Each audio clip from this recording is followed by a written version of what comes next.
يما موالي الهوى يما موالية يما موالي الهوى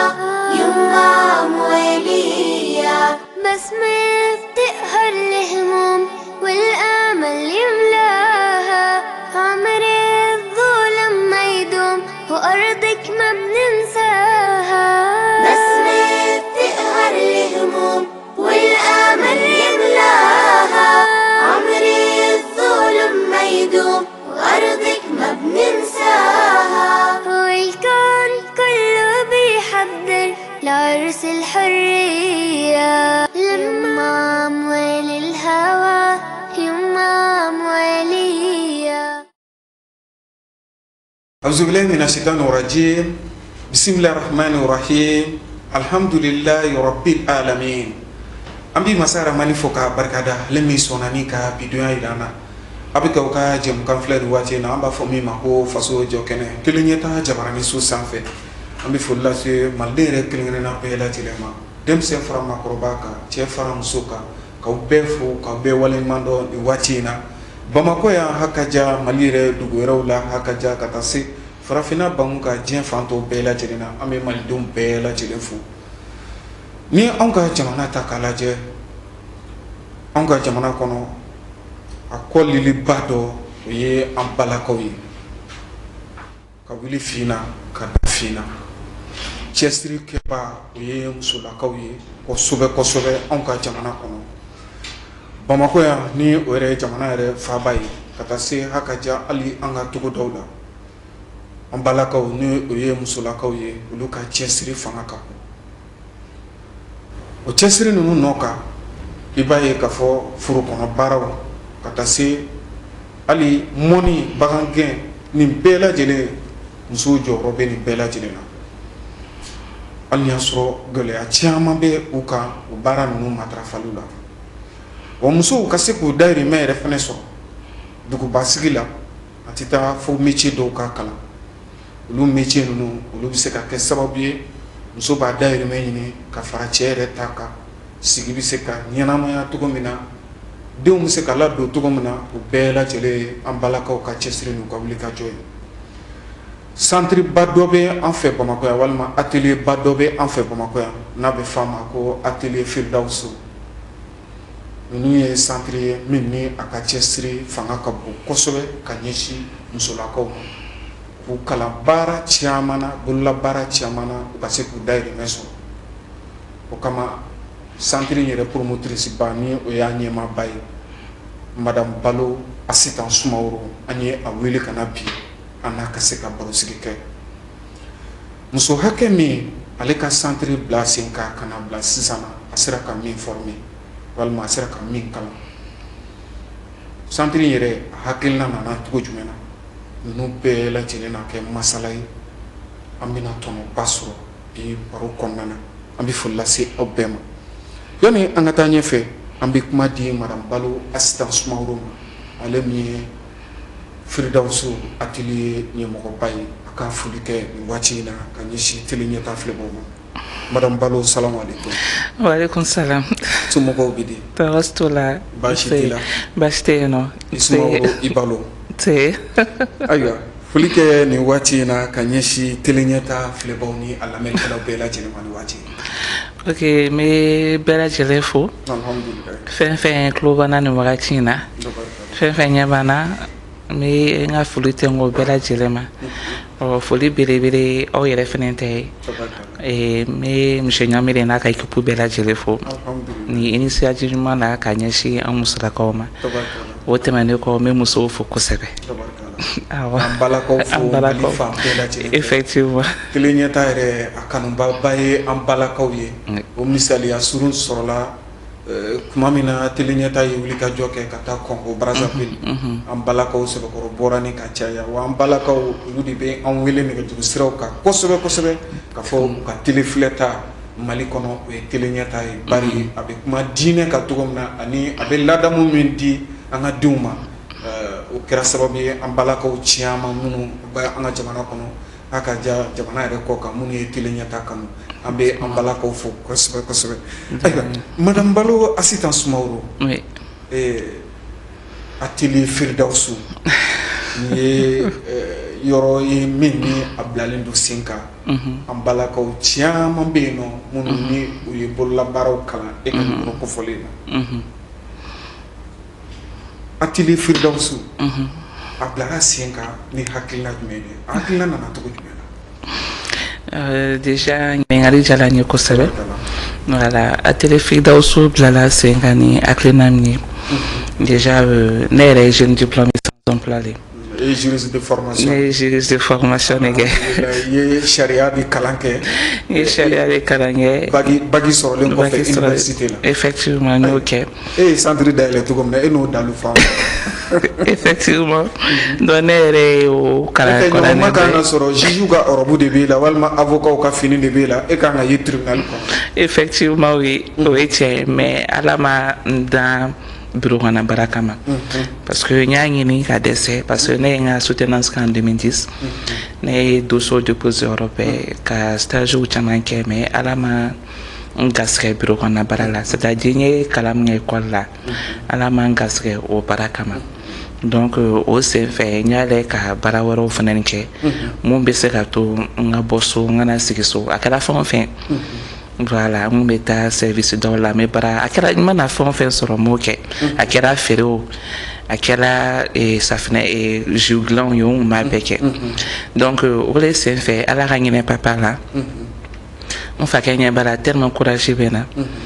a ko la ko ne ka na ne ka gɛrɛ a la a ka baarayɔrɔ la pour que n ka se ka na formation dɔw fana kɛ n ka gɛrɛ a la ka na baara tagabolo fana lajɛ ale fana bolo bon Ala y'a kɛ o idée fana bɛnna n kɔrɔmuso fana ma a bɛ Canada n bɛ n ka foli tɛ n la donc n tagalen n taara sɔrɔ n papa kun ye kalalikɛ machine caman san ka bila centre la donc a kun bɛ karamɔgɔw sara mais kalandenw kun t'a bolo hali mɔgɔ kelen kun t'a bolo donc o de sen fɛ ne ɲɛ b'a la a bɛ ka wari bɔ ka don mais wari tɛ ka ladon a kunna o dun ma nɔgɔn cɛkɔrɔba de don faut que ani dɛmɛ ka kan donc o de sen fɛ ne yɛrɛ fana wulila ka taa kalandenw ɲini ka publicitéw k'a ye ka mɔgɔw ɲini u bɛɛ ka na formation kɛ cogoya min na kalali la maaw ɲini voilà mun b'a to an balakaw ɲini walasa u ka se ka na kalan u kana se ka kalan kɛ voilà u ka bɔ sokɔnɔna sigi la pour que n fa kun bɛ ka formation min kɛ mun ye kalali ye 8 mois 3 ans c'est dɔw b'a kɛ san 3 mais an tɛ 8 mois de pour que u ka se ka baara in nafa dɔn kosɛbɛ donc o de sen fɛ n y'olu kɛ donc o kɔnɔna la ne yɛrɛ y'a ye a vraiment bololabaara nafa b'a la kosɛbɛ donc o de sen fɛ n y'o ye donc o kɔnɔna la ne yɛrɛ ye annonce dɔ ye mun ye safinɛ dilan ye n y'a lajɛ ka taa formation dɔ fana se o fana na k'a lajɛ. E yɛrɛ safinɛ dilanni kalan o de sen fɛ. Voilà n'o de sen fɛ n y'a kalan o sen fɛ donc don o don n bɛ taa centre la n bɛ to ka n bolo lajɛ pour que n bolo ka se ka jɛ kosɛbɛ ne yɛrɛ ka to ka dilan ka feere donc o de sen fɛ an tilala ka a lajɛ ni papa o yanni n ka sigi ten n ka o dilan ka feere o initiative ka ɲi mais pourquoi n t'a lajɛ mɔgɔ mun tɛmɛna fana n ka sira fɛ mɔgɔ mun bɛ degun na pourquoi an tɛ formation fana di o ma olu fana ka bɔ so kɔnɔna sigi la barisa nafa b'a la kosɛbɛ donc o de kɔnɔna la an y'a lajɛ ka formation tengu n ye publicité lancé réseau sen fɛ radio sow la walasa n balakaw ka dɔn ko safinɛ dilan formation fana bɛ yen a kuntagala man jan tile 3 barisa depuis ne yɛrɛ ye a formation kɛ alhamdulillah kɛra ko ne yɛrɛ kun ma baara kɛ tellement n y'a kanu parce que i bɛ baara o baara la f'i k'a kanu donc ne ye safinɛ dilan de kanu donc depuis o kɛra n ka dossier n ka diplôme n y'a bɛɛ ta ka bila fo armoire kɔnɔ fo bi n b'a dayɛlɛ voilà n ye ɲɛsin ekɔlidenw musow ma balakaw ma fɛn fɛn mun tilala kalan na fɛn fɛn tɛmɛna ne ka sira fɛ hali fɛn minnu ma se ka chance sɔrɔ ka taa ekɔli la minnu fana ni cogoya tɛ minnu bolo n ye ɲɛsin u ma pour que bɛɛ kana se ka formation in se parce que a nafa bɛ se olu ma et Dieu merci formation kun fɔlɔ la n sera ka mɔgɔ 24 sɔrɔ et o kɔnɔna la maintenant n'ale ka formation wɛrɛw kɛ parce que à chaque formation kun bɛ ɲana sɔrɔ n'an bɛ formation wɛrɛw kɛ n'ale k'ale fɛn bɛ se ka n balakaw nafa ka dabɔ kalali ni safinɛ dilan na o de kɔnɔna la n donna formation caman na. E yɛrɛ formation caman kɛ. Voilà. dɔnniyaw ɲini k'o sɔrɔ fɔlɔ. Effectivement. yanni yɛrɛ ka maa wuli ka na kalan. Voilà ka sɔrɔ ka na kɛ o de senfɛ an y'o dege se ɲɛgɛnw kalali kun dilanw maquillage ni mun sɔrɔ kɔnɔ dilanw tobiliw pâtisserie décoration suman bɛɛ yɛrɛ ma wusulan dilan a ka ca fɛn fɛn kɔni bɛ se ka to an balakaw o ye bɔ sokɔnɔna se o ka se ka dɔ k'o yɛrɛ. Alhamdulillah. Donc o b'a yira k'a fɔ atelier Firidawusu hakilina nana nin cogo in de la tan. Effectivement. E yɛrɛ tilali ka kalan na an ka cɛkɔrɔba dɛmɛni de sen fɛ. E sɔrɔla ka nin wuli ka jɔ kɛ ka dɔnniyaw ɲini i yɛrɛ ye fɔlɔ. Effectivement. Ka sɔrɔ ka mɔgɔ wɛrɛw ka bɔ mɔgɔ wɛrɛw n'u ma. E ye dɔnniya min sɔrɔ ka dɔnniya partager ni mɔgɔ wɛrɛ ye walima ka dɔnniya tila ni mɔgɔ wɛrɛw ni ɲɔgɔn cɛ. Effectivement. O de wuli ka jɔ bilara sen kan. Nka Firidawusu ka création date b'a la jɔn na walima cɛkɔrɔba de y'a créé wagati min na walima o tun ye Firidawusu de walima e yɛrɛ de nana a tɔgɔ kɛ Firidawusu ye ani nana Firidawusu. Effectivement, formation fɔlɔ daminɛla wagati min na c'était en septembre 2019. Donc o waati de kɛra création ye fo kana se bi ma an bɛ se ka fɔ an b'a san 4 bɔɲɔnko la sisan. Tɔgɔ in ka di Firidawusu a dinɛso dɔ. A dinɛ bulonba atelier bololabaarakɛyɔrɔ Alfidaus a dinɛ bulonba donc ani musow ka a dinɛ yɔrɔ musow ka bololabaarakɛyɔrɔ donc n'i nana kɔni a ka ca Ala fɛ i b'i ka a dinɛ yɔrɔ kɔni sɔrɔ an bolo voilà c'est ça. Donc san 2019 de an bɛ se k'a fɔ kow nana sigi sen kan ka a don ba la o wagati la. Effectivement. 2019 septembre kalo ka bɔ la ka na bila an bɛ waati min na komi sisan. I sera ka muso hakɛ jeli kalan walima muso hakɛ jeli sera ka tɛmɛ atelier kofɔlen na n'o ye atelier Firidawusu ye i bɛ se k'o i hakili bɛ hakɛ dɔw la. Oui, n hakili b'a la n bɛ se k'a fɔ an ye mun kalan ka daminɛ 2019 la ka na se bi ma a bɛ muso 6500 ɲɔgɔn na bɔ. Muso 6500 n'a kun kan fɛ. Voilà, effectivement. Minnu tɛmɛna centre atelier Firidawusu fɛ kalan kɛra minnu kun. Effectivement o yɛrɛ sen tɛ cas social fana na parce que cas social caman bɛ yen ne y'o former. Ouais, nujuratɔw b'o la yefukew b'o la cɛsagabagatɔ musow b'o la yatimɛw b'o la universitaire b'o la déplacés b'o la a ka ca. Mamadou aw gasama ɲuman na an b'a fɔ bravo. Merci. Bravo madame Balo i ka ni cɛsiri la i ka ni wuli ka jɔ la. Bololabaara a jumɛn ni jumɛn bɛ kalan Firidawusu kɔnɔna na ka se k'i da don a kumabaw la ka ɲɛfɔli kɛ lamɛnnikɛlaw ye. Bon an bɛ bololabaara caman kɛ Firidawusu la an bɛ kalali kɛ mun ye kalo 8 ye. Kalali an bɛ mɔgɔ dege kalali la cɛfini musofini ani denfini. Ka muso kɛ tailleur wanɛ. Voilà kalo 8 kɔnɔ. Voilà an b'o dege safinɛ dilan na tile 3 dɔrɔn. Safinɛ dilanni. Tile 3 kɔnɔ. An b'o dege maquillage ni musɔrɔ la kalo 1 kɔnɔ. Musɔrɔ yɛrɛ siricogo ɲuman. Siricogo ma voilà ani maquillage an b'o dege. Effectivement. Olu bɛɛ ye wagati kunkuruni. O bɛɛ ye wagati kunkuruni. An tila k'o dege farafin jaabi ani indo jaabi la ka taa kalo 2 la ka taa bila kalo 3 la o ye farafin jaabi ni indo jaabi ye. Voilà an bɛ tila k'o dege tuguni tobili dilan cogo ɲuman na an ka farafin tɔw ani farajɛ tɔw. Tobili walasa n'u tilala u ka se ka yɔrɔ dɔ u ka se ka baara kɛ sɔrɔ sira dɔ. Misali la ni jarala ka muso min bɛ fɛ ka taa yɔrɔ ka taa sɔ tobi cogo ɲuman kalan a b'olu bisimila ka muso dege tobili kɛcogo ɲuman. Effectivement an ka jugu yɛrɛ de ma kosɛbɛ surtout an yɛrɛ ka farafin taw. Farafin dumuni tobi cogo ɲuman. Voilà parce que restaurant caman bɛ yen nɔ farafin dumuni le ka di mɔgɔw ye yen nɔ kosɛbɛ mais a ka dɔgɔ bi a tɛ fast food le ka ca yen nɔ bon anw filɛ nin ye farafin dumuni le ka di anw ye an ka segin an ka fɛn kɔrɔlen ma donc to tobi cogo ɲuman basi ka mɔni kuru ka kuru cogo ɲuman a bɛɛ ali dɛgɛ a bɛɛ fɛn fɛn laro an b'a bɛɛ de kɛ voilà ka tila ka fara an ka fast food fana nin kan i n'a fɔ hamburger shawarma ni nɛmu ninnu ani pizza ninnu an b'olu bɛɛ lajɛlen de kɛ. Muso bɛ nin bɛɛ ninnu ɲɛdɔn a tɛ wagati jan ta. kalo kelen dɔrɔn. Kalo kelen dɔrɔn bɛ se nin bɛɛ la. Kosɛbɛ. Alhamdulillah. Donc métier a ka ca. A ka ca pâtisserie fɛnɛ b'a la. Kun dilan fɛnɛ b'a la. Kɔnɔ dilan b'a la. Wusulan dilan b'a la. Suman bayɛlɛmaw b'a la. E ka suman bayɛlɛma. Voilà, suman bayɛlɛma. Wusulan fɛnɛ ka so kasa ja. Ka so kasa ja. An b'o bɛɛ lajɛlen de kɛ. Voilà, donc fɛn fɛn kɔni bɛ se ka to an balakaw kɔni bɛ bɔ so kɔnɔ sigi la. Madame Balo, e bɛ an ka baara bɛn bɔ ma. I y'a fɔ cogo min na mɔgɔ 6000 ni a kun ka fɛ ka bɔ 2019 la ka na bila sisan ma. Mɔgɔ minnu tɛmɛn'i ka centre fɛ walima an bɛ se ka fɔ i ka kalandenw n'i y'u ye u bɛ k'u dahirimɛw ɲini Bamakɔ yan ka dɔ k'u yɛrɛ ka dɔ k'u cɛ ka dɔ kɛ u denw ye walima u n'u cɛw ka ɲɔgɔn dɛmɛ a bɛ kɛ cogo jumɛn na i b'a misaliw caman ye an ka sigi kɔnɔna na an ka société kɔnɔna na. A ka ca. A ka ca. N'i ye mɔgɔ min former bi a ka dɔgɔ bi mɔgɔ min sigilen bɛ so bi k'i tɛ ka dɔ k'i yɛrɛ. Ni ne ma na o ye bi bɛɛ bɛ ka se ka dɔ k'u yɛrɛ u ka famille la u bɛ ka se k'u denw ladon u bɛ ka se k'u cɛw dɛmɛ foyer kɔnɔna la pour moi on va faire tout na tubabukan na c'est une fierté pour moi. Wasona ko don. Voilà tellement a nisɔndiya tɛ se ka fɔ ka ban parce que n ka laɲini ko ye mun ye o de ye pour que an ka jamana ka se ka bɔ ɲɔgɔn la parce que jamana kɔnɔnadenw u ka se ka dɔn ko baaralankolon tɛ yen u ka se ka dɔn ala m'i dan biro kɔnɔna baara kama i bɛ se k'i ɲɛsin fɛn wɛrɛ ma i b'i ka hɛrɛ sɔrɔ mun na o ka fisa an ka sigi ten an tɛ fɛn na donc ni ne ma n'o ye dɔrɔn o ye nisɔndiya belebele ne ma ka lase n ka faso ma donc c'est comme si ne yɛrɛ kelenya la c'est comme si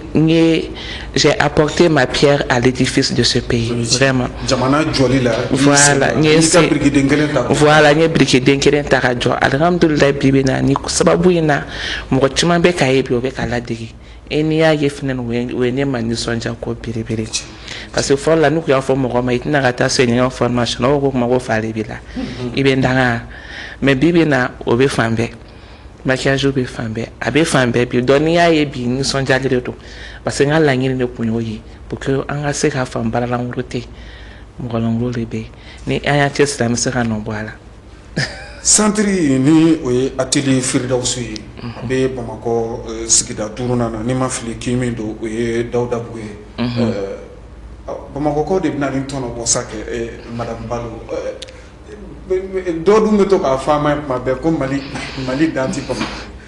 minnu bɛ yen nɔ k'a fɔ olu sigiyɔrɔ bɛnnen don togodaw ma an ka région ni cercle wɛrɛw ma olu na ni tɔnɔ bɔ cogo di Madame Balo.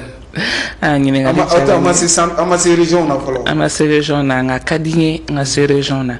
parce que n bɛ se k'a fɔ an ka appel yɛrɛ fanba yɛrɛ région mɔgɔw de san parce que a ka d'u ye Firidawusu ɲɔgɔnna ka kɛ nin yɔrɔ bɛɛ la olu fɛn ka se ka nin formation nin fɛn nasɔrɔ cogoya min na mais a bɛ fɔ cogoya min na bolokɔni den kelen tɛ se ka bɛrɛ tɛ donc comme kelen de bɛ ka baara kɛ dɛmɛbaga tɛ n na donc c'est pour ça pour le moment n bɛ Balabugu fɔlɔ mais kɔni ka di n ye n ka taa région na walasa n balaka min bɛ yen n dɔgɔninw bɛ yen nɔ n kɔrɔw bɛ yen nɔ olu bɛɛ ka se ka nin formation in sɔrɔ. Madame Balo Mali musow bɛɛ ka se ka formation sɔrɔ o de ye ka hamina ye o de ye ka wuli ka jɔ ye min bɛ se ka kɛ sababu ye muso si kana sɔrɔ Mali kɔnɔ min tɛ se tobili kɛcogo ɲuman na ka sigi kɔkɛ kɔrɔ muso si kana sɔrɔ Mali kɔnɔ bolo bamayɛlɛmali walima ka se ka métier dɔ kalan ni Ala ye a opportunité d'i ma i ka se k'i dahirimɛ ɲini o la o ye ka fɛla ni ka wuli ka jɔ ye i ka cɛsiri ye o ye an ka jamana kɔnɔna na an b'a jigiya ni Ala sɔnna ma don n'a nataw la opportunité ni possibilité bɛna sɔrɔ Mali dugu bɛɛ a ka jan an ka duguba ninnu bɛɛ na bɔ nin kisa in ni nin wuli ka jɔ ye ninnu ma i yɛrɛ ka baarakɛlaw minnu bɛ mɔgɔw kalan nin baara ninnu na mɔgɔ caman bɛ o la wa. Ouais, parce que formation bɛɛ n'a karamɔgɔ de don donc n y'a jateminɛ an ka formation bɛ taa jɔ fo formation tan ɲɔgɔn na ni métier o métier kalan voilà karamɔgɔ dɔ de bɛ yen nɔ min b'o kalan kɛ o kama kosɛbɛ finikala bɛ ten jabida bɛ ten voilà c'est ça ɲɔgɔn dilan fɛnɛ bɛ ten voilà formation olu ka ca i bolo bi wa voilà a bɛ taa mɔgɔ tan ɲɔgɔn na la parce que n ye formation fɛn o fɛn cité o bɛɛ n'u ka karamɔgɔ jɔyɔrɔ de don voilà. Alhamdulillah. Ayiwa i yɛrɛ ni karamɔgɔw cɛ bɛ cogo di baara in kɔnɔna na. Bon bɛn de bɛ ne ni n ka karamɔgɔw cɛ parce que ne yɛrɛ y'o la ne yɛrɛ fɛnɛ bolila baarakɛla ye olu y'a ye ne yɛrɛ fɛnɛ bolola baarakɛ la donc o de b'a to o y'a yira ma yɛrɛ fusaya o ma foyi la an bɛɛ ye kelen voilà donc o bɛɛ de b'a to bɛɛ ni kelen an bɛ don a ɲɔgɔn cɛ baarayɔrɔ hukumu kɔnɔna la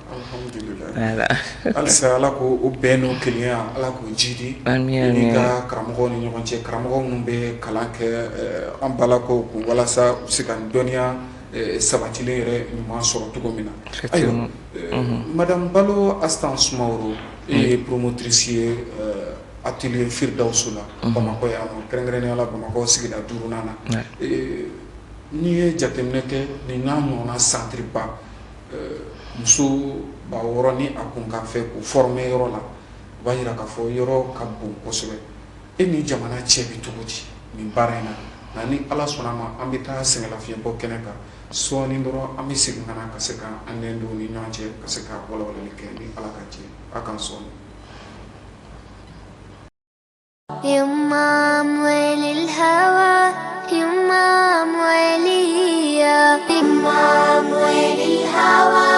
يمام ويليا بسمة بتقهر الهموم والامل يملاها عمر الظلم ما يدوم وارضك ما بننساها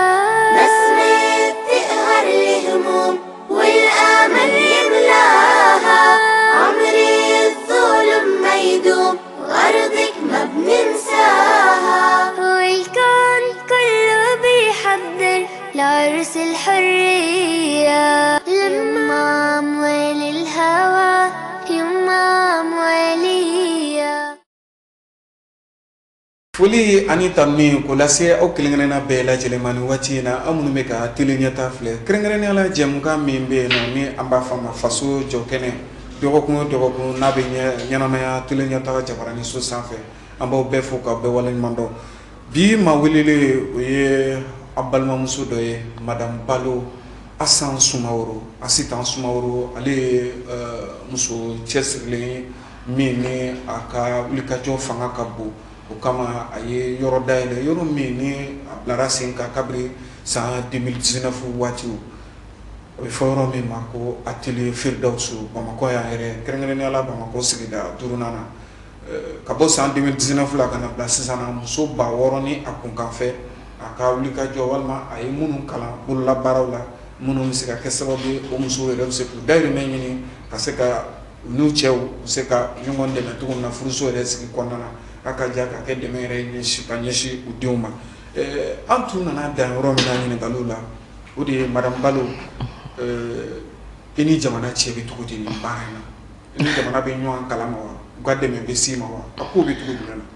bon pour le moment comme ka kuma kɔnɔna la n y'a fɔ n kelen de bɛ ka baara kɛ depuis ne ye nin baara daminɛ fo bi n b'a dɛmɛbaga sɔrɔ ayi o bɛ kɛ balina koba ye dɛ kabiri san 2019 fo bi dɛmɛbaga ma sɔrɔ. non n ma dɛmɛbaga sɔrɔ n kelen de bɛ ka nin baara kɛ n yɛrɛ n ma deli ka taa juru ta foyi parce que baara min de don n y'a kanu parce que ne yɛrɛ y'a ye baarako ma nɔgɔ an ka jamana kɔnɔ dɔɔni sɛgɛn b'a la degun b'a la donc k'a lajɛ k'an balakaw dɛmɛ o fana ka bɔ sokɔnɔ sigi la o de kɛra ne fana ka priorité sinon depuis a kɛra fo bi n ma dɛmɛbaga sɔrɔ ni yɔrɔ dun si la fɔlɔ. ministère de la promotion féminine n'o ye ministre min sigilen don muso ni denmisɛnw ni denbaya sabatili ko i n'olu tɛ ɲɔgɔn olu ma se k'u bolo fila fa k'a to i ye. bon pour le moment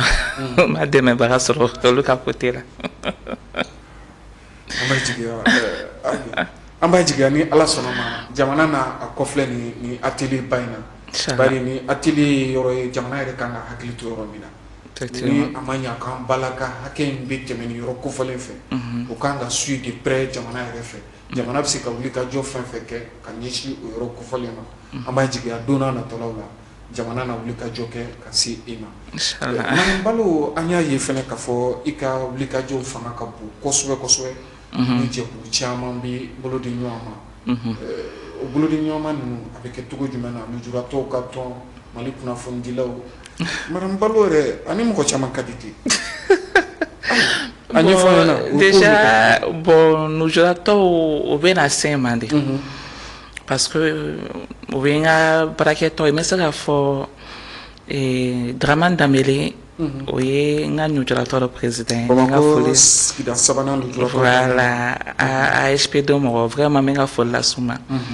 o ye formation dɔ le ye kɛ n fɛ safinɛ dilan na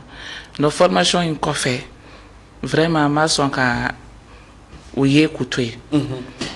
voilà formation in kɔfɛ n y'a lajɛ n se minɛn mun ye k'u dɛmɛ n bɛ o dɛmɛ o la parce que n ni dɛmɛ de ka kan kosɛbɛ kosɛbɛ kosɛbɛ donc alhamdulilayi o formation kɔfɛ minɛnw dil'u ma o commencera ka baara k'u yɛrɛ o bɛ ka se ka dɔ k'u yɛrɛ bi a yɛrɛ kɛra sababu ɲuman o yɛrɛ ma bi o bɔla ko caman na fɛn fɛn bɛ se ka taa mun bɛ a to o bɛ se ka lagosi cogoya min na o bɔla o caman na donc o bɛ yɔrɔ min na bi o bɛ ka se ka baara k'u yɛrɛ ye tuma bɛɛ o bɛ ne wele ka fɔ ne ɲɛna madamu bi an ye nin feere n ko alhamdulilayi laɲini kun y'o ye donc o de senfɛ ni mɔgɔw y'o ye ka social wɛrɛ fɛnɛ bɛ n'an ma mun ye yefukow ye n'u nana n b'olu fɛnɛ ni bisimila parce que ninnu bɛɛ ka social o ninnu bɛɛ n dɛmɛ ka kan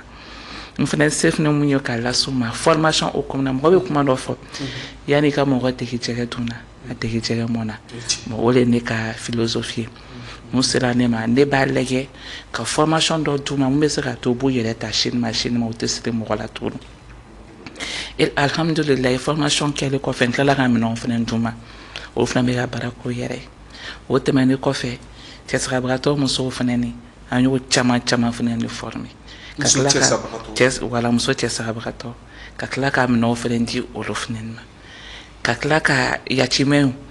an y'o mɔgɔw baden fɛnɛ ni former fo yatimɛden bɛ voilà dɔw bɛ yen nɔ o tɛ ka ne yɛrɛ ka teli an bɛ ɲɔgɔn sɔrɔ association dɔw senfɛ walima groupe dɔw senfɛ donc n'u kumana ne fɛ automatiquement ne bɛ n ka karamɔgɔ déplacer ka taa formation d'u ma f'u yɛrɛ ka sigida la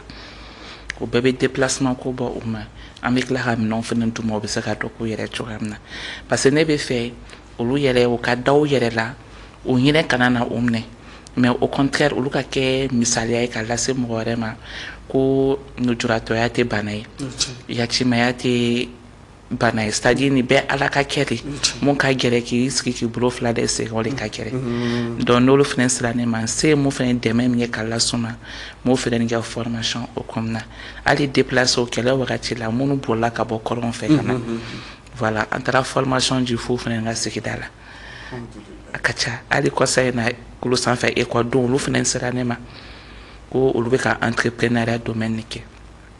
k'olu b'a dɔn mali baarako ma nɔgɔ olu ma tila dɛ mais k'u b'a dɔn mali baarako ma nɔgɔ olu yɛrɛ ma tila kalan na fɔlɔ voilà donc sera ne ma an ka sanfɛ kalandenw donc olu fɛnɛ sera ne ma n ko a ni diyara n ye kosɛbɛ parce que aw ye chance min sɔrɔ bi anw m'o sɔrɔ ni anw kun y'o sɔrɔ an ye san 10 min kɛ baara ɲɛ na an kun t'o kɛ donc o yɔrɔ bɛɛ fɛnɛ y'a lajɛ n se ye formation fɛnɛ min kɛ ka las'u ma fo kulu sanfɛ n fɛnɛ y'a las'u ma walasa une fois que n'u tilala u ka se ka dɔ k'u yɛrɛ yan'u ka tila yɛrɛ u ka se ka dɔrɔmɛ 1 ka 2 ye a bɛ kɛ sababu yan'u tilala n'u ka diplôme sɔrɔ déjà n bɛ fɛn dɔ b'u bolo kɛrɛfɛ u bɛ ka mun kɛ u tɛ sigi u tɛ taa chômage fɛnɛ na donc olu fɛnɛ bɛ kɛ misaliya k'a lase an ka sanfɛ kalandenw fɛnɛ ma ko ala ma bɛɛ bureau kɔnɔna baara kama i kɔni i bɛ kalan kɛ k'i hakili dayɛlɛ mais baarako o chance o bɛ ala de bolo mais n y'a lajɛ ka dɔ k'i yɛrɛ o ka ca ala fɛ i bɛ se ka nɔbɔ ko la i ka diɲɛlatigɛ kɔnɔna la bɛɛ tɛ se ka kɛ bureau kɔnɔ baarakɛla ye voilà dɔw mana nin ɲɛdɔn tantɔ i n'a fɔ ale yɛrɛ min filɛ nin ye i ye kiiri de kalan baaraw kɛ bi i bɛ ka wulikajɔ kɛ nin domaine in kun da o b'a yira k'a fɔ souvent an ka jamana kɔnɔ hali a ka jan diɲɛ yɛrɛ kɔnɔ i bɛ kalan dɔw kɛ tuma dɔ la i tɛ kɛ o baaraw kɛbaa ye ni e ye nin waleya in bila sen ka ta muso cɛsabagatɔw lujuratɔw aw fɛ dɔn ka taa se n'a ɲɔgɔnna caman ma a bɛ kɛ cogo jumɛn ninnu mana taa ni ye formation d'u ma u ye formation suit u bɔra ni dɔnniya sabatilen ye ka yɔrɔ la u taara mago ɲɛ u yɛrɛ ye a bɛ mun k'i la vraiment o nisɔndiya tɛ se ka fɔ ka ban parce que ninnu de ye mɔgɔ dɛmɛbaga ye an ka jamana kɔnɔ o b'a to jamana bɛ bɔ nɔgɔ la o b'a to an b'a fɔ mari kura tɛ taa ni nin tɛ mɔgɔ bɛ kuma dɔ fɔ ko n ye mɔgɔ kelen muso kelen kalan c'est comme si jamana bɛɛ lajɛlen de kalan et ne kɛ bɛ kan sinsin kosɛbɛ ninnu de ma parce que nous former la nous kalana ni nous deki fɛn dɔ la hali deliba gidɔrɔnda la caman bɛ bɔ a la suɲɛni caman bɛ bɔ a la ko caman bɛ kɛ an ka jamana kɔnɔ a bɛ dabila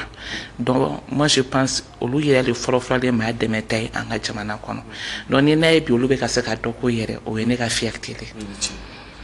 voilà donc ni tɛ se ka fɛn o fɛn kɛ ka fara kan halisa n tɛ fɛn bɔ a la ka sociali min bɛ t'i fɛ san kɔnɔ a ka ca kosɛbɛ a ka ca hali to de sa ma n ye dɔw former ni ye mɔgɔ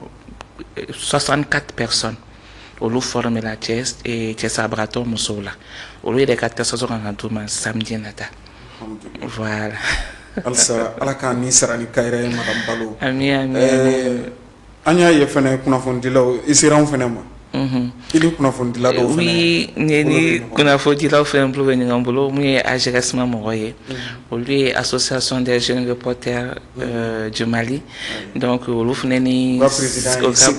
Sekou Kone effectivement mais n ka foli tɛ n olu la kosɛbɛ olu fɛnɛ ni sela ne ma donc o y'a ye n cɛsirilen don kosɛbɛ jamana jɔ kama Mali kɔnɔ donc u sela ne ma k'u ka balontan équipe finale ka marraine di yan n y'a minɛ ni bolo fila mais n kɔni y'a yir'u la n kɔni se mun ye k'a lase aw ma n b'o fɛnɛ kɛ n fɛnɛ y'a lajɛ u ka jama o jama kun bɛ former mɔgɔ mɔgɔ bɛ association in na ko tɔn kɔnɔna n k'u bɛɛ ka na formation su ne fɛ gratuitement n tɛ wari min o la foyi o ye ne fɛnɛ ka dɛmɛ ka lase olu fɛnɛ ne ma voilà ayiwa musow dɔrɔn de bɛ kɛ centre in na dɛ ne ma fili cɛw bɛ yen cɛw fɛnɛ bɛ yen cɛw bɛ kalali kɛ o bɛ suman bayɛlɛma kɛ cɛw bɛ pâtisserie kɛ cɛw bɛ décoration kɛ cɛ ka taa dumuni dilan dumuni ayiwa hali cɛw bɛ tobili kɛ an b'a jigiya jaralakaw na wuli ka taa sɔ tobi cogo ɲuman cɛ a jaralaka cɛman n'a musomanw na wuli ka taa sɔ tobi cogo ɲuman ka se ka taa o kalan atelier Firdawusu la k'aw ladɔnniya k'a fɔ madame Balo Asitan Sumaworo an ye ale de wele bi ka se ka na an ka jɛmukan kɛnɛ kan jɛmukan min ni an b'a fɔ a ma faso jɔ kɛnɛ n'a bɛ ɲɛnamaya teleɲɛta Jabaraniso sanfɛ dɔgɔkun o dɔgɔkun ale de ye an ka maa welelen an n'ale bɛ ka baro sigi kɛ bari ale ye yɔrɔ dayɛlɛ walima yɔrɔ bila sen kan yɔrɔ min ni a dayɛlɛla walima baaraw daminɛna septembre kalo la san 2019 waatiw ka b'o la ka na bila sisan na muso 6,500 ni a kun ka fɛ a ye minnu kalan bolola baara yɛrɛ la n'o ye kɔnɔ dilanw ye ka taa se wusulan yɛrɛ dilancogo tobili yɛrɛ ka taa se jabi yɛrɛ dacogo a ka ja finiw yɛrɛ kalacogo ka taa se safunɛ yɛrɛ dilancogo ma o n'a ɲɔgɔnna wɛrɛw caman minnu bɛ kalan ni atelier kofɔlen na Bamakɔ yɛrɛ sigida 5nan na ayiwa madame Balo donna natɔlaw la projet jumɛn b'i bolo quels sont tes projets dans les jours ou bien dans les moments à venir wagati natɔlaw la mun bolo da b'i fɛ mun y'i ka hakilina ye i bɛ fɛ ka mun sabati bon donna natɔw la mun bɛ ne fɛ a ka di n ye Firdawusu ka taa yɔrɔ bɛɛ parce que mɔgɔw b'an wele jama Mali kɔnɔ o ye tiɲɛ mais hali extérieur mɔgɔw b'an wele Sénégalais b'an wele Ivoiriens b'an wele Burkinabés b'an wele Guinéens b'an wele a yɛrɛ kɛra sababu ye hali u b'u déplacer ka bɔ fo u ka dugu la ka na formation kɛ ne fɛ a ka ca donc a ka di n ye don n'a nataw la Firdawusu ka taa se nin yɔrɔ in bɛɛ lajɛlen la mais a ka se Mali la fɔlɔ an ka région a ka se k'a bɛɛ minɛ an bɛ sɔrɔ ka se jamana tɔw ma an kɔrɔ n'an dɔgɔw mako fɛnɛ Balo fɛnɛ ka se ka formation fɛnɛ su ani k'a lajɛ fɛnɛ ni an bɛ formation mun fɛnɛ kɛ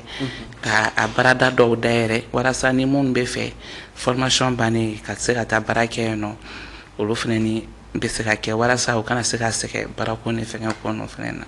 voilà. tabarikala ayiwa ni i ye cɛmancɛla fanga maa ɲɛma jɔ e ɲɛkɔrɔ bi président de la transition k'a fɔ ko centre Firdawusu walima atelier Firdawusu k'a mago bɛ mun na e bɛ se ka mun sɔrɔ k'a f'a ye a jɔlen ɲɛkɔrɔ Asimi ka sin ka ni jɔ yan ten tɔ k'a ni ɲɔgɔn ma e na mun fɔ Asimi Goyita ɲɛna colonel Asimi Goyita ɲɛna k'a fɔ ko centre Firdawusu a mago bɛ nin de la bi k'o ɲɛfɔ e bɛ se ka mun sɔrɔ k'a fɔ ne bon n bɛ se k'a fɔ an ka jamana ɲɛmɔgɔ ɲɛna mun ye an ka président ye a k'a lajɛ n'a bɛ se ka nin baara wɛrɛ in caya an ka jamana kɔnɔ a k'a lajɛ ka firdawusu caya jamana kɔnɔ walasa an balakaw bɛ yen nɔ olu bɛɛ ka se ka ni formation sɔrɔ cogoya min na voilà. Ni n'a ɲɔgɔnnaw ka caya effectivement an balakaw caman ka bénéficier effectivement ani minnu tilala kalan na o k'a lajɛ fɛnɛ ni ka métier fɛnɛ ni instaurer an ka sanfɛ kalansow fɛnɛ na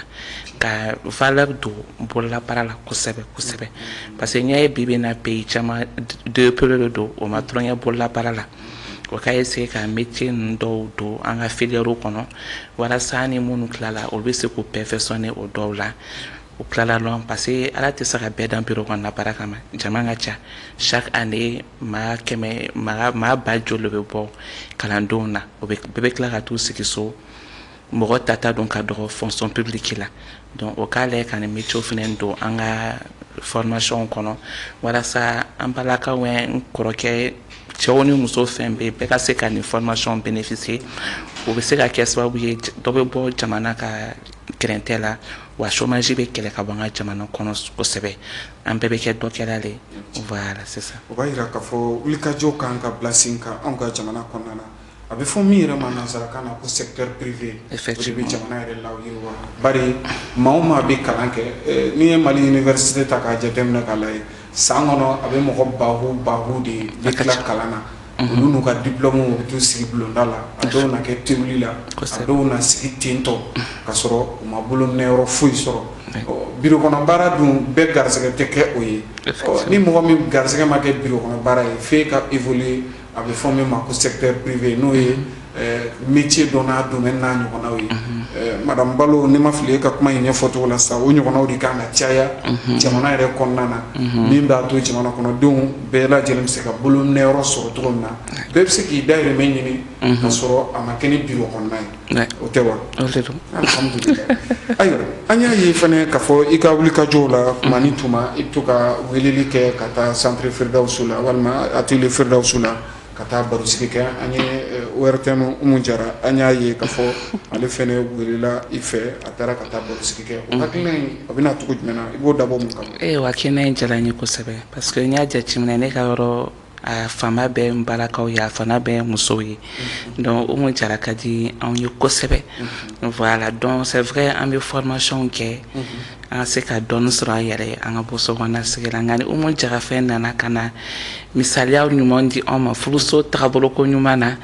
muso yɛrɛ ka labɛnko ɲuman na a ka foyer gérer cogo ɲuman na walasa furusa bɛ an ka jamana kɔnɔ o caman ka se ka bɔ a la donc o fɛnɛ nin bɛɛ ye conseil le ye k'a lase anw fɛnɛ anw musow ma mun bɛ se ka anw bilasira an ka nin baara in fɛnɛ kɔnɔna la parce que o bɛ da ɲɔgɔn na kosɛbɛ. Umu Jara nana dɔ fara dɔnniya fɛnɛ kan kalanso don voilà atelier Firdawusu ye kalanso de ye kalanso min ni Umu Jara fɛnɛ nana ka dɔnniya fɛnɛ fara kan ka ɲɛsin an balaka minnu garisigɛra donni kɔfɔlen kama a sigi la an ye a jaw ye bɔlɔlɔsira kan o b'a yira k'a fɔ Firdawusu tobili ni bolola métier kalanni dɔrɔn tɛ nka ka bilasiralikan di musow yɛrɛ ma cɛlasigi so yɛrɛ walima cɛlasigi yɛrɛ ɲuman muso bɛ se ka sabati cogo min na an balakaw yɔrɔ i ka wulikajɔ bɛ ɲɛsin b'o ma. o de don kosɛbɛ. ayiwa madame Balo n'i ye jateminɛ kɛ i b'a ye k'a fɔ anw ka jamana kɔnɔna na muso ni cɛw gɛlɛyani bɛ kɛ u ni ɲɔgɔn cɛ fɔnkɔɲɔgɔnko la muso ka baara muso kana baara kɛ muso bɛ baara kɛ ninnu kuma minnu bɛ fɔ e b'a ye cogo jumɛn na e ka jugement jumɛn b'a kan. bon ne ka jugement b'a kan n bɛ se ka mun fɔ n faw ɲɛna walima n kɔrɔkɛw ɲɛna o k'a lajɛ o ka an balakaw bila ka na ni formation suit parce que nafa b'a la kosɛbɛ parce que formation min don a tɛ kɛ ni bɔli ye a tɛ kɛ ni yala ye n'i y'a jateminɛ senɲɛgɛlaw n'i ye senɲɛgɛ formation kɛ n'i tagara so i tɛ taa yɔrɔ la o mɔgɔ bɛ taa i sɛgɛrɛ f'i ka so mɔgɔ bɛ n'i sɔrɔ so kɔnɔ f'i ka so voilà i b'i ka baara kɛ i bɛ hakili to i cɛ la i hakili bɛ denninw na en même temps i kan ka fɛn fɛn min k'i ka foyer kɔnɔna la i b'a bɛɛ kɛ en même temps tile fɛnɛ nin kɔnɔ i bɛ garisɛgɛ fɛnɛ sɔrɔ o baara fɛnɛ kɔnɔna la donc a yɛrɛ kɛra sababu ye hali bi bi in na wagabiyaw cɛw bibi na cɛw yɛrɛ de b'o muso tɛmɛ ka taa n'a ye Firdaus sɔrɔ ka se ka formation kɛ cogoya min na bibi na donc n bɛ mun fɔ n faw ɲɛna u k'a lajɛ ka an baw bila ka na ni formation suit walasa n'u tilala o bɛɛ ka se ka dɔ k'u yɛrɛ cogo min na fɛnɛ ka bɔ sokɔnɔ sigi la parce que mɔgɔ kelen tɛ se ko la n'an bɛɛ jɛna ka dɔ kɛ a ka ca Ala fɛ bɛɛ ni kelen o bɛ don foyer kɔnɔna la kosɛbɛ. cɛ yɛrɛ mana sɔrɔ kɛ togo don o don hɔn a tɛ bɔ dɔ bɛ dɔ la a tɛ bɔ ntɛnɛn na ni ka kari sɔrɔ don o don ni diɲɛ a tɛ laban a tɛ laban ayiwa an b'a jigiya ni Ala sɔnna ma faamuyaliw bɛna sɔrɔ kow la an bɛna na wulikajɔw ni cɛsiriw bila sen kan ni faamuyaliw bɛ se ka sabati cogo min na anw ka jamana kɔnɔna na ni Ala sɔnna ma o n'a kɛ wulikajɔ ye walima baara ye minnu bɛna bila sen kan Madame Balo kulun bɛ ka sɛnsɛn ka se siɲɛ ma ni mɔgɔ ko k'e ka kumakan laban fɔ ni jɛmukan in kɛnɛ kan yanni ani ka sigi wɛrɛ cɛ i bɛ se ka mun sɔrɔ ka fɔ ani ni maa min bɛ fɛ ka taa atelier Firdaus la aw la sɔrɔ cogo i ka se k'i da don ni ɲɔgɔn cɛ bari an b'a jigiya k'a fɔ ni jɛmukan in kɔfɛ maa caman na wuli k'i sɛgɛrɛ. Ala ka nɔgɔya dɔ bɛ mun fɔ n bɛ n balakaw fo kosɛbɛ n bɛ kumakan mun f'u ɲɛna halisa u ka wuli u ka dɔ kɛ barisa fosi tɛ baara bɔ don o don ni diɲɛ a tɛ laban dɔ kɛ o de bɛ se ka dɔ kɛ o de bɛ mɔgɔ mun nafa donc n bɛ mun f'u ɲɛna u k'u wuli k'u cɛsiri walasa an ka jamana ka se ka bɔ nɔgɔ la an ka jamana ka se ka taa ɲɛ parce que ni muso kelen kalanna i ye du mun bɛɛ de kalan i ye sigida mun bɛɛ de kalan i ye jamana bɛɛ lajɛlen de kalan donc an balakaw an ka wuli an ka cɛsiri an ka bolo di ɲɔgɔn ma walasa jamana wɛrɛ mɔgɔ de ka ɲɛbɔ anw fɛ an kana ɲɛbɔ mɔgɔ wɛrɛ fɛ walasa an ka Mali kura a ka se ka sinsin cogoya min na donc o kɔfɛ n bɛ an ka fangalamɔgɔw fo kosɛbɛ o ka ni cɛsiri la ka ɲɛsin an ka jamana ma parce que tout récemment an ka Maliba kɛla an ta ye an ka Kidali kɛla an ta ye an bɛ foli lase Colonel Asimi Goita voilà an b'o fo kosɛbɛ wulikajɔ ni cɛsiriw bila sen voilà ka se ka Kidali don an ta ya la tuguni effectivement an bɛ foli las'u ma parce que nin bɛɛ ye Mali kura jɔnsen dɔ ye donc an ka nin baara in fɛnɛ bɛ taa ni Mali kura jɔnsen fɛnɛ ye an bɛɛ ka wuli an ka baara kɛ barisa fosi tɛ baara bɔ o tɛmɛnen kɔ n bɛ aw yɛrɛ fo kosɛbɛ a ka nin émission in na a ka nin cɛsiri in na i ni kunnafonidilaw ka di kosɛbɛ n b'aw fo kosɛbɛ a ka nin cɛsiriw la i ni Mali kunnafonidila bɛɛ de ka di alhamdulillah an bɛ dugawu kɛ Ala ka a ɲanga d'an ma Ala ka belebele fara nin bɛɛ kan Ala ka tulo kunnandiw kɛ ka nin lamɛn lasɔrɔcogo centre Firdaus walima atelier Firdaus a bɛ fan jumɛn an bɛ Badalabugu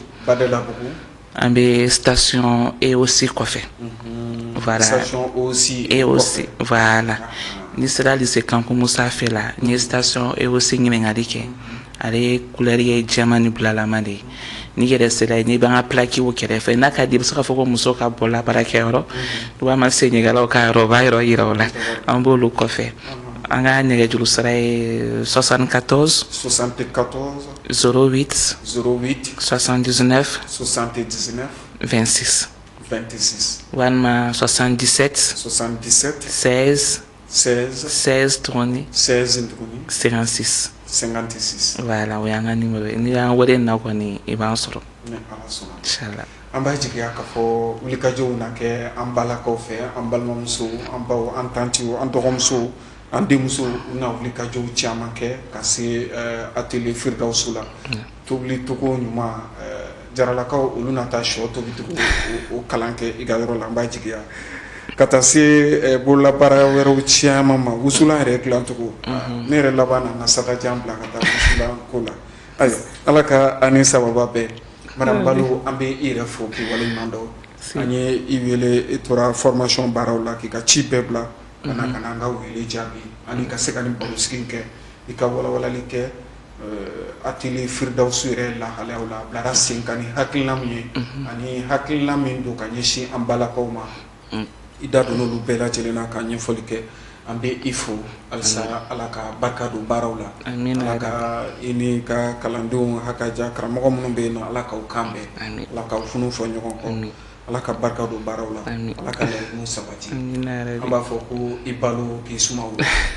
Merci beaucoup. Merci beaucoup. Ayiwa ni bɛ dansigi kɛ aw ka bi jɛmukan na faso jɔ kɛnɛ ma welele madame Balo Asitan Sumaworo promotrice do kɛrɛnkɛrɛnnenya la atelier Firdawusu la Bamakɔ sigida 5nan na centre min walima atelier min ka wuli ka jɔ bɛ ɲɛsin musolakaw ma k'u kalan bololabaara la u ka se ka taa u dayirimɛ ɲini u yɛrɛ walima u ka se ka to hali so kɔnɔ yɛrɛ la u dayirimɛ ɲini u yɛrɛ ni wuli ka jɔ ye min bilalen don sen kan madame Balo yɛrɛ fɛ an b'a fɔ ka a waleɲuman dɔn ka teleɲɛta kanubaw a n'a filɛbaw bɛɛ lajɛlen fo nin waati in na ka ɲini masa Rahamani fɛ basigi ni kolosuma ala k'o sabati anw ka jamana kɔnɔ ala ka alamisa wɛrɛ yira an na min ye émission faso jɔ kɛnɛ jɛmukan wɛrɛ ye. يمام ويل الهوى يمام ويليا يمام ويل الهوى يمام ويليا بسمة بتقهر الهموم والآمل يملاها عمر الظلم ما يدوم وأرضك ما بننساها